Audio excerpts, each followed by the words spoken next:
प्यारे बच्चों नमस्कार। हम लोग हमारी पहली पाठ्य पुस्तक रीतिकालीन काव्य BA BEd द्वितीय वर्ष के अंदर उसका अध्ययन कर रहे थे। इसी क्रम में हम लोगों ने रीतिमुक्त और रीतिमुक्त के साथ साथ रीतिमुक्त काव्य का जो हिंदी साहित्य में योगदान था उसका हम लोग अध्ययन कर रहे थे।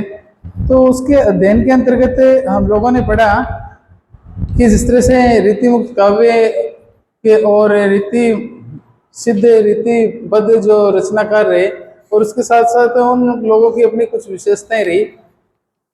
इसी क्रम में रीतिमुक्त काव्य अर्थात स्वतंत्र भाव से की हुई रचना, रीतिमुक्त अर्थात स्वतंत्र भाव से की हुई रचना, और इस रचना की विशेषता को लेकर के हम लोग पढ़ेंगे। जैसे ये जो प्रत्येक जो काव्य है उसका संयोग पक्ष और वियोग पक्ष है, और वैसे देखा जाए तो रीतिकाल का जो संबंध है वो श्रृंगार काल से। यहाँ हमें एक चीज देखने को मिलेगी, जैसे हालांकि कहा जाता है कि रीतिकाल जो है अपने आप में भोग विलासिता का युग था, परिपाटी चली आ रही थी। जैसे लोग एक ने रचना कर दी उसी को लेकर के दूसरे भी कुछ उसी में कह सकते हैं कि ताल मिलाते चले जा रहे थे। उसके साथ साथ श्रृंगार को लेकर के एक तरह की काव्य रचनाएं की जा रही थी।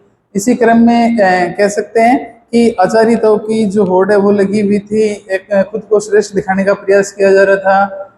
अधिकांश जो राजा थे वो अधिकांश राजा ये कह सकते हैं कि दरबारी कवि थे, ठीक है। और उसके साथ साथ ये दरबारी कवि होने के साथ साथ किस तरह से अपनी काव्य रचना किया करते थे, और उन काव्य रचनाओं के अंदर कितना कह सकते हैं कि उसमें स्वाभाविकता और कितने की कल्पना, ठीक है। तो वो जो चीजें वो देखने को मिल रही थी। तो यहाँ एक दृष्टि डालें तो वो हमें देखने को मिलता है कि जो रीतिकाल या रीति मुक्त जो काव्य धारा है उस काव्य धारा की विशेषताओं को हम देखें तो उसमें आता है सबसे पहले संयोग श्रृंगार। संयोग श्रृंगार का मतलब किसी भी युग का या किसी भी काल का या किसी भी काव्य का संयोग, मतलब एक सुखद पल। तो इस सुखद पल के अंतर्गत हम पढ़े हैं तो उसमें सबसे पहले आता है श्रृंगार वर्णन। अब श्रृंगार वर्णन रीतिकाल खुद ही रीतिकाल के लिए कहा जाता है कि रीतिकाल है वो अपने आप में श्रृंगार काल है, ठीक है। इसको कहें कि ये अपने आप में एक तरह से अलंकृत काल है। तो इस तरह से देखें तो इसमें ये देखने को मिलता है कि इस युग के जो कवि हैं उन कवियों ने संयोग श्रृंगार का वर्णन कम ही किया है। अब इन्होंने बताया कि जरूर इसमें संयोग श्रृंगार है, लेकिन इस समय के जो रीतिमुक्त कवि थे ना उन कवियों में जिस तरह से घनानंद का नाम विशेष करके आता है, आलम है, बोथा है, ठीक है। तो ये जो कवि है उन कवियों को कवियों की एक दृष्टि से देखें तो उनमें में ये देखने को मिलता है कि इन्होंने श्रृंगार का वर्णन कम ही किया, किंतु रीतिमुक्त कवियों ने संयोग श्रृंगार के वर्णन में पीड़ा की जो झलक है वो अवश्य दिखाई देती है। अब इसमें दिखाया जाता है कि इन्होंने हालांकि माना कि कम किया, किंतु इनके जो संयोग श्रृंगार है उन संयोग श्रृंगार के अंदर इनकी जो पीड़ा है, एक तरह का जो दर्द है वो देखने को मिलता है।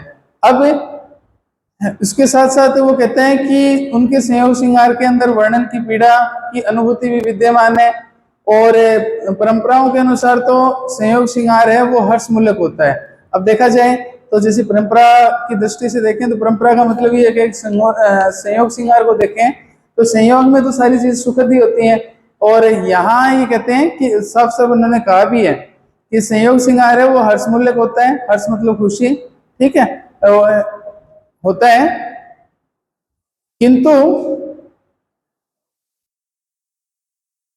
जो रीतिमुक्त कवियों ने संयोग श्रृंगार की पीड़ा को इसमें इसकी जो झलक है वो देखने को मिलती है।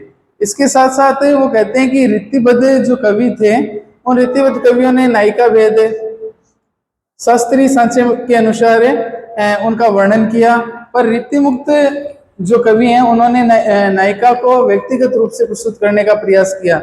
अब यहाँ तो उन्होंने नायिका भेद का वर्णन किया, कहने मतलब उन्होंने कल्पना को लेकर के जो नायिका की 16 श्रृंगार है उन 16 श्रृंगारों का वर्णन कर दिया यहाँ पे, ठीक है। किंतु यहाँ देखें तो इन कवियों ने क्या है कि नायिका का व्यक्तिगत रूप से वर्णन किया। हम लोग पढ़ेंगे, जैसे कह सकते हैं कि शेख है, उसके साथ साथ सुजान है, ठीक है, जो अन्य नायिका रही हैं उनका भी तो गणिका, तो इनका भी हम लोग वर्णन करेंगे। किंतु ये कहते हैं कि इन्होंने इन कवियों ने नायिकाओं के जो व्यक्तिगत रूप से उसको प्रस्तुत करने का प्रयास किया, जिनके रूप सौंदर्य को इन कवियों ने स्वयं अपनी आंखों से देखा था। अब उन्होंने बताया कि ये तो सिर्फ अपनी कल्पना कर रहे थे ऊपर वाले जो थे, किंतु यहाँ की ये जो कवि है उन कवियों का मानना था कि इन्होंने कह सकते हैं इन नायिकाओं को अपनी आंखों से देखा था, क्योंकि सुजान तो जिस दरबार की नर्तिका थी तो वहां तो गणानंद स्वयं दरबारी कवि थे, और दरबारी कवि होने के साथ साथ उन्होंने क्या है कि सुजान का जो नृत्य है, सुजान का जो रूप सौंदर्य है, सुजान की जो वेशभूषा है, सुजान का जो श्रृंगार है, माफ करना, सुजान की जो देखने की एक तरह की आकृति देख कहें हम लोग, या एक तरह का जो चित्र कहें, तो उसकी देखने की जो छवि थी वो सारी की सारी चीजें उन्होंने अपनी आंखों से देखी, लाइव एक तरह से कह सकते हैं, ठीक है, साक्षात। तो इन कवियों की अपेक्षा इन्होंने नायिका के व्यक्तिगत जो रूप है उसका रूप सौंदर्य का जो वर्णन है वो इन कवियों ने किया। कवियों ने स्वयं अपनी आंखों से देखा था, उसके बाद अपनी अनुभूतियों को काव्य में अभिव्यक्त किया था। अब उन्होंने बताया कि इनको देखने के बाद उन्होंने जो रियलाइज किया, उन्होंने जो देखा, तो उसको देखने के पश्चात ऐसा लगा कि उन्हें अपने शब्दों में अभिव्यक्त इन लोगों ने किया, ठीक है, ताकि जिस तरह से रीतिकाल के बारे में और रीति मुक्त जो काव्यधारा है उसके बारे में वो ये लोग बता सके। एक तो हम किसी चीज को आंखों से देखें, जैसे फॉर एग्जाम्पल कहें कि उदाहरण के लिए देखें कि जैसे हम लोगों ने आज से पहले कहा था कि करीबन 100 साल पहले एक तरह की महामारी आई थी, उसे कह सकते हैं कि प्लेग या चेचक जैसी जो बीमारी थी, किंतु कुछ साल पहले फिर उसके 100 साल बाद में फिर एक महामारी आई कोरोना काल के दौरान, ठीक है। तो इस चीज को हम लोगों ने खुद अपनी आंखों से देखा। एक तो जिस चीज के बारे में हमें बताया जाए और एक किसी चीज को हम साक्षात देखें, तो हम लोगों ने देखा कि किस तरह से यहाँ जो कोविड 2019 के अंदर और फिर 2020 के अंदर लॉकडाउन वगैरह जो भी चीजें थी, तो इन चीजों का एक तो आंखों देखा हाल, और हम आने वाली जो पीढ़ियां उनको बताएं कि इस तरह से एक महामारी आई जिसकी वजह से लोग क्या कि सड़कों पे गिर रहे थे, जैसे कह सकते हैं कि विदेशों के अंदर, तो ऐसा ही कुछ देखने को मिला। तो यहाँ वो कहते हैं कि ऐसी जो कुछ आंखों देखा हाल है उन्होंने अपने आंखों से बयां किया। एक इसी मैच का प्रसारण मान लो अगर इतना बड़ा ना करके अगर छोटा सा देखना चाहें, तो हम किसी मैच का आंखों देखा हाल है और उसको अपनी आंखों देखे हाल को अपन क्या है कि अपने मित्रों के साथ है कोई अगर उससे देखने से वंचित हो जाए तो उसका हम वर्णन है वो कर सकते हैं। तो यहाँ ऐसा ही कुछ भाव है वो देखने को मिलता है। अब अनुभूति में अभिव्यक्त किया था। उदाहरण के लिए जैसे गणानंद का जो नाम है वो विशेष करके रीति मुक्त कवियों के अंदर विशेष रूप से लिया जाता है, और गणानंद के काव्य में सुजान का सोकर उठना, ठीक है, चिक से झांकना, ठीक है, उसके बाद काली साड़ी पहनना, सजना, संवरना, मुड़कर प्रेमासक्त दृष्टि से देखना आदि सैकड़ों मुद्राएं देखी जा सकती है। अब कहने का मतलब सुजान को लेकर के, गणानंद के प्रेम प्रसंग को लेकर के ये दिखाने का प्रयास किया कि जिस तरह से उदाहरण के लिए उन्होंने बताया, भी साफ साफ इसके लिए उदाहरण भी दिया है, और उन्होंने कहा कि जिस तरह से सुजान जब सो के उठती थी, ठीक है, और तब उसकी जो कह सकते हैं कि शारीरिक सौंदर्य की जो मुद्राएं थी, उसके बाद चिक से उसको झांकते हुए देखना, उसके साथ साथ उसका काली साड़ी पहनना, उसके साथ साथ उसका सजना संवरना, मुड़ करके आसक्त भाव से देखना, मतलब प्रेम की दृष्टि से। तो ऐसी सैकड़ों मुद्राएं अर्थात ऐसे देखने की अनेकों जो कलाएं हैं वो इसमें देखी जा सकती थी। ऐसा सहज स्वाभाविक चित्रोपम अंकन रीति काव्य में दुर्लभ है। अब कहने मतलब ऐसा जो कह सकते हैं कि आंखों देखा जो हाल है वो अन्य कहीं से देखें तो रीति मुक्त काव्य के अंदर, या रीति मुक्त तो नहीं कहा इन्होंने, कह सकते हैं कि रीति काव्य के अंदर ऐसा देखना दुर्लभ है, ठीक है। तो इसको लेकर के उन्होंने इसका वर्णन किया। अब संयोग श्रृंगार की विशेषताओं के अंदर एक दृष्टि डालें तो संयोग श्रृंगार की विशेषताओं के अंतर्गत वो कहता है कि ये इस काल के दौरान कि यह है कि रीति मुक्त कवियों ने आंतरिक बिंब अधिक प्रस्तुत किए, और इन कवियों के सामने शेख, हसीना, सुजान आदि अनेक सजीव सौंदर्य प्रतिभा अवश्य रहती थी। अब उन्होंने बताया कि जो चीजें बयां करनी होती थी तो उनका जो वर्णन करने के लिए उनके सामने इस तरह का जो काव्य सौंदर्य है वो अधिक देखने को मिलता था। तो इस तरह की जो काव्य रचना है वो उनमें देखने को मिली। तो वो कहते हैं कि इन कवियों के सामने इस तरह की जो नायिका और उन नायिकाओं का जो सजीव वर्णन है, एक तरह से सजीव सौंदर्य है, उन सजीव सौंदर्य की प्रतिभा को उन्होंने अवश्य रहती थी। और इसी से उनकी कविता में प्रत्यक्ष अनुभूति की सहजता। अब उन्होंने बताया कि जो चीज लाइव है, साक्षात सामने है, और उस चीज के ऊपर हम टिप्पणी करें या उसके बारे में हम कुछ बताना चाहें तो वो चीजें साफ साफ है, हमें समझ में आती हैं, और उसका वर्णन है वो हम अच्छे से कर सकते हैं। तो यहाँ भी इसी के लिए वो कहते हैं कि यहाँ इसी से उनकी जो कविता है उसमें प्रत्यक्ष से मतलब कहीं भी कल्पना है वो दिखाई नहीं देती, सब कुछ प्रत्यक्ष रूप से अनुभूति की सहजता, जो स्वभाव है उनका, सरसता और रसमगनता। कहने मतलब एक तरह से रस से आनंद की जो अनुभूति है की सामग्री विद्यमान है। कहने का मतलब इनकी काव्य रचनाओं के अंदर वो सारी की सारी चीजें मौजूद है जिसकी एक जो कवि है वो कल्पना कर सकता है। यहाँ उन्होंने कहा कि रीति मुक्त कवियों ने प्रेयसी के अंग वर्णन में अधिक रुचि नहीं ली। अब उन्होंने बताया कि जिस तरह से अन्य जो कवि थे ना, कह सकते हैं कि रीतिबद्ध जो कवि थे, तो रीतिबद्ध कवियों ने तो क्या किया कि इस नायिका के रूप सौंदर्य को लेकर के, ठीक है, उनके शारीरिक माशल को लेकर के, और उसमें एक तरह की अश्लीलता और विलासिता, भद्रता कह सकते हैं थोड़ा सा, ठीक है, तो उस चीज को रख दिया। किंतु यहाँ इन कवियों की खातिर बताया जाता है कि ये जो कवि थे उन कवियों ने उनके कह सकते हैं कि इन प्रेयसी जो इनकी एक तरह की प्रेमिका या इनके प्रति जो लगाव रहा, तो उनको प्रेयसी के अंग से अधिक रुचि ने लेकर के उनके रूप गुण से युक्त संपूर्ण आकार की शोभा का सुंदर वर्णन किया।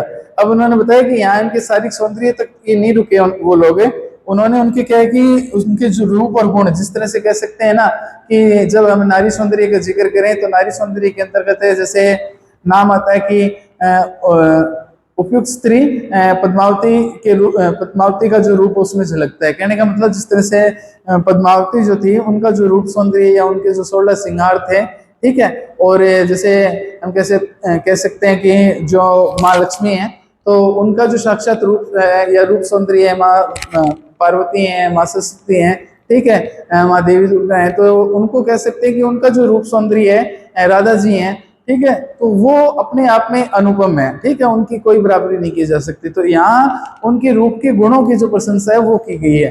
तो इसी तरह से वो कहते हैं कि यहाँ जो स्त्री जो थी उन कवियों ने उन प्रेयसी के अंग में अधिक रुचि नहीं ली, और उन्होंने उनके जो रूप गुण है उनसे युक्त जो आकार है उसकी शोभा का सुंदर वर्णन किया।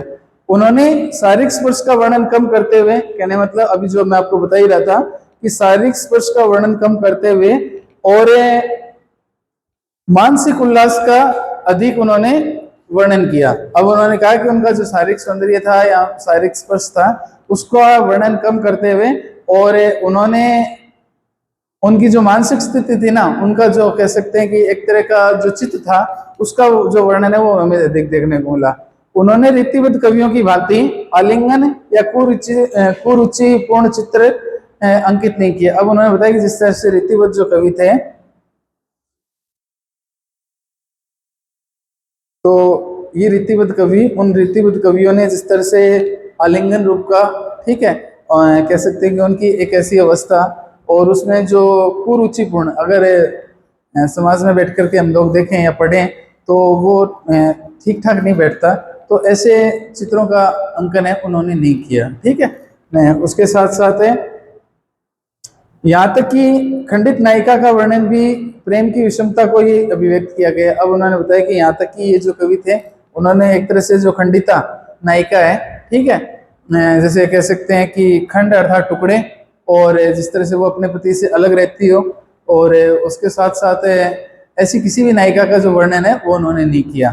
तो वर्णन में भी प्रेम की विषमता क्षमता ने रह करके विषमता को रखा, विषमता को ही अभिव्यक्त किया है। वास्तव में उन्होंने खंडिता की मर्म व्यवस्था का ही वर्णन किया। अब उन्होंने बताया कि जिस तरह से एक वियोग की स्त्री है या किसी के पति का देवासन हो गया, तो उनको देखें तो यहाँ उनका जो मूल रूप है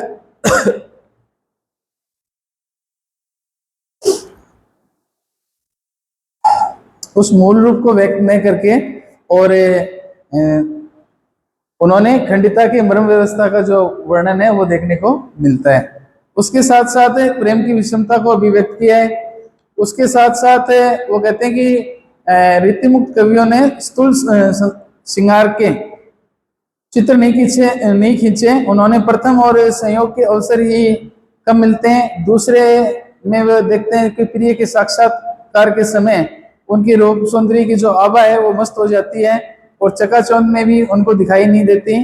तो ऐसी बातों को लेकर के उन्होंने संयोग के क्षणों में उनके जो नेत्रों से आए आंसुओं से भरे हुए हैं आंखें हैं, तो उनका मन है जो उल्लास से और जो पीड़ा से, मरम की जो पीड़ा है उसका जो वर्णन वो करते हैं। तो उससे को लेकर के एक तरह से ये दिखाने का प्रयास किया कि उनकी जो मरम की जो व्यथा है उसको प्रस्तुत करने का जो प्रयास है वो इन्होंने किया है। ठीक है, इसी क्रम में अगर हम दृष्टि डालें तो इस क्रम में दृष्टि डालने से ये चीजें निकल के सामने आती हैं कि यहाँ इन कवियों ने एक तरह से इसकी कह सकते हैं कि मानसिक उल्लास की जो अधिक होने के कारण रीतिबद्ध कवियों की भांति इस तरह के जो कुछ चित्र हैं वो इन्होंने नहीं खींचे। अब इसी दृष्टि से देखते हैं तो सामने निकल के आता है कि जो मुक्त काव्य है उसमें वियोग श्रृंगार है, उसके साथ साथ स्वच्छंद एवं उदात्त प्रेम का वर्णन है, सहज भावनाओं का जो प्रकाशन उसमें देखने को मिलता है। तो इनका भी अपना एक विशेष जो महत्व है वो रह जाता है। अब वियोग का जिक्र करें तो वियोग जो है वो रीतिमुक्त काव्य का वीर्य प्रधान काव्य है। अब जैसे नाम से पता चल रहा है, ठीक है, तो ये अपने आप में एक वीर्य प्रधान काव्य है। उसके साथ साथ स्वच्छंद और उदात्त प्रेम का जिक्र करें तो उसमें साफ सुथरा और सहजता को लेकर के इस तरह का जो वर्णन है वो देखने को मिलता है। इसके साथ साथ जो रीतिमुक्त कवि हैं और स्वच्छंदता का जिक्र कर रहे थे तो उसके अंदर है प्रेम की जो पावनता है या पवित्रता है या उदात्तता है उसका जो रूप है वो देखने को मिलता है। उसमें वासना के तो दर्शन ही नहीं होते हैं और प्रेम की जो वीर्य व्यथा है उसको सहज रूप से उन्होंने वेदना को अपना भाग्य बना करके एक तरह से प्रस्तुत करने का प्रयास किया। इसमें घनानंद है, बोथा है, आलम है, ठाकुर हैं, ऐसे जो कवि रहे उन कवियों ने इसे बड़े ही सुंदर और सरस ढंग से प्रस्तुत करने का जो प्रयास है वो इसमें किया है। तो ये अपने आप में एक तरह का जो श्रेष्ठ काव्य रचना और काव्य रचना की दृष्टि से देखें तो ये अपने आप में कह सकते हैं कि रीतिमुक्त कवियों के वीर्य प्रदान का अपना एक काव्य रहा। और इसमें जिस तरह से कह सकते हैं कि वियोग के जो चित्र हैं वो हमें दिखाई देते हैं। तो अभी हम लोगों ने संयोग श्रृंगार को लेकर के इसका वर्णन पढ़ा और संयोग श्रृंगार में उन्होंने अपनी जो अनुभूति, अपनी जो पीड़ा या उनकी जो परंपरा के अनुसार संयोग वैसे हर्ष का विषय रहता है, किंतु यहाँ उन्होंने जो अपना आंखों देखा हाल है विशेष करके घनानंद के काव्य में देखने को मिला। तो उसको लेकर के जो सुजान की कह सकते हैं कि एक तरह की चित्तवृत्ति जो थी या सुजान की ये कहें कि जो रहने की जो एक शैली थी, ठीक है, उसको लेकर के उन्होंने बड़ी सुंदर ढंग से उसका जो एक तरह से वस्त्रों को पहनना, ये कह सकते हैं कि उसका सजना संवरना, प्रेमाक्षर दृष्टि से देखना, तो ये अपने आप में और जो रीतिबद्ध कवि थे और ये जो रीतिमुक्त कवि हैं उन दोनों को इससे वो अलग करती है। इसके साथ साथ इसके अंदर वियोग श्रृंगार, इसके ऊपर भी हम लोग विस्तृत वर्णन करेंगे हम लोग इसका अगले जो बिंदु है हमारा। उसके साथ साथ स्वच्छंद, साफ सुथरा, पवित्रता को लेकर के उदात्त जो प्रेम है उसका जो वर्णन है वो देखने को मिलेगा, उसको भी हम पढ़ेंगे। उसके साथ साथ जो रीतिमुक्त कवि हैं उनमें किस प्रकार सहजता की जो भावना है, भावनाओं का जो प्रकाश है वो देखने को मिलता है, इसका भी वर्णन हम लोग करेंगे। उसके साथ साथ सहज भावनाओं के प्रकाश के साथ साथ इसमें जो आत्म अनुभूति का जो प्रकाशन है उसका भी अध्ययन हम लोग करेंगे, जिसके अंतर्गत कह सकते हैं कि जीवन में जो प्रेम, श्रृंगार और वीर्य जैसी जो अनुभूतियां हैं वो देखने को मिलती हैं। प्रकृति चित्रण है इसके अंदर, मुक्त काव्य के अंदर। उसके साथ साथ भक्तिपूर्ण जो उद्भावनाएं हैं, भाषा और शैली है, और कहने का मतलब इन सब चीजों का जो वर्णन है वो रीतिमुक्त काव्य के अंतर्गत किया गया है। तो इन रीतिमुक्त काव्य के कह सकते हैं कि इन वर्णन का और इनकी जो विशेषताओं का जो वर्णन है वो हमें जैसे हमारा रीतिमुक्त काव्य चल ही रहा है तो इस रीतिमुक्त काव्य के जो अगले बिंदु हैं उन बिंदुओं में हम इसका वर्णन करेंगे। वैसे देखा जाए तो श्रृंगार के जो दो रूप देखने को मिलते हैं, एक संयोग पक्ष और एक है वियोग पक्ष। अब संयोग में कितनी सहजता है और वियोग में कितनी की मार्मिकता है, उन दोनों का जो भाव है वो हमें देखने को मिलेगा। उसके साथ साथ देखा जाए तो स्वच्छंदता, उसकी पवित्रता का जो वर्णन है वो हमें देखने को मिलता है। उदात्त जो प्रेम है, जो घनानंद का सुजान के प्रति जो प्रेम था, और उसको लेकर के बड़े सुंदर शब्दों के अंदर इसका जो वर्णन है वो किया गया है। उसके साथ साथ इन कवियों की जो कविताएं थी, उस पर कविताओं के अंदर कह सकते हैं कि जो प्रत्यक्ष अनुभूति है, और प्रत्यक्ष अनुभूति की जो सहजता है, और सहजता के साथ साथ सरसता और रसमगनता की जो सामग्री है वो विद्यमान रहती है। और उन्होंने इसके जो रूप गुण से युक्त संपूर्ण आकार की जो शोभा है उसका वर्णन किया। तो ये अपने आप में एक विशेष और बड़ा ही रुचिकर, तो इसका अध्ययन भी हम लोग कर लेंगे। उसके साथ साथ है जैसे इनकी भाषाओं के बारे में बताया गया और इनकी जो शैली थी, तो यहाँ अधिकांश देखे जाए तो कह सकते हैं कि शब्दों के अंदर देखा जाए तो इसमें लक्षणा शब्द शक्ति है ना, लक्षणा शब्द शक्ति है। जैसे तीन अपनी शब्द शक्ति है, अभिधा, लक्षणा और व्यंजना, ठीक है। तो उनके लक्षणों के आधार पर हमें ऐसा लगा कि वो कहीं इस तरह की श्रेष्ठ है, तो इनका भी हम लोग अध्ययन कर लेंगे। तो आज के लिए इतना ही। बाकी हमारी जो अगली कक्षा है, उस अगली कक्षा में इस रीति मुक्त काव्य से बचे हुए जो बिंदु है उनका अध्ययन हम करेंगे, ठीक।